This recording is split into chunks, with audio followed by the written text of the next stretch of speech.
அவர் சரியாக தான் சொல்லியிருக்கார். மனசில் பட்டதை, அவர் மனதில் பட்ட காயங்கள், அந்த காயத்தினுடைய வெளிப்பாடு அது.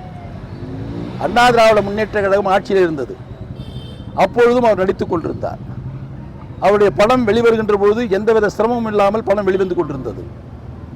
ஆனால் அதே நடிகர் திராவிட முன்னேற்ற கழக ஆட்சிக்கு வந்த பின்பு ஒரு படத்தை நடித்து வெளியிடுவதற்கு எவ்வளவு சிரமப்பட்டார், யாரையெல்லாம் போய் பார்த்தார், அந்த படத்தை விநியோகம் செய்வதற்கு ஒரு குறிப்பிட்ட நிர்வாகத்திற்கு கொடுக்க வேண்டும் என்று அழுத்தம் கொடுத்த காரணத்தினால் அதற்கு அவருடைய மனம் புண்பட்டிருக்கிறது, வேதனைப்பட்டிருக்கிறது.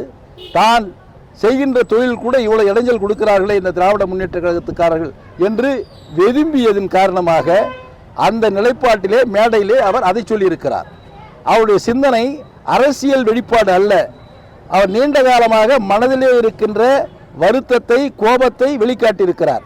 அந்த வருத்தம், கோபம் முழுவதும் திராவிட முன்னேற்ற கழகத்தினுடைய தலைவர்கள் மீது இருக்கிறது. அதனால்தான் அவர்கள் மீது அவர்களுக்கும் எங்களுக்கும் தான் போட்டி என்று சொல்லியிருக்கிறார்.